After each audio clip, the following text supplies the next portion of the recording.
एक एक रोटी दे लुकमे तो मां जिहड़ी है औलाद नूं तड़पदियां वेख रही है। नहीं जानते तुसा आटा कदी खरीदिया होए, तुसा खुरदोशिया कदी खरीदिया हो, तुहानू की पता है गुरबत की चीज है। हाँ हाँ हाँ हाँ, गुरबत दी चक्की एक ऐसी चक्की है, जदों गुरबत दी चक्की चलदी है ना, ए बाप जवान बाप अपनी औलाद नूं सामने बिलकदियां वेख के सबर कर जांदा है। सिर्फ गुरबत दी चक्की चल रही है, लेकिन बाप अज बेबस हो गया है अपनियां जवान तियां दे अगे, अपनी जवान औलाद दे अगे।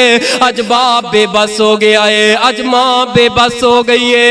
ए जुल्म दी चक्की प्यारे जदों चलदी है, ए जुल्म दी चक्की चलदी है, ए जिस वक्त चलदी है मां इज्जतदार पर्दे अंदर रहन वाले अपनी औलाद नो मरदियां वेख दे नहीं सकदी, लेकिन अपनी इज्जत फरोखन करन ते मजबूर हो जांदी है। केड़ी वजह दे नाल? इस गुरबत दी चक्की चलन दी वजह दे नाल। खुदारा इस कौम ते रहम करो, इस कौम ते रहम करो। बड़े बड़े गरीब ने इस मुआशरे अंदर, बड़े बड़े गरीब ने, अगर अमीर ने उन्हां दे अंदर बहुत ज्यादा गरीब है।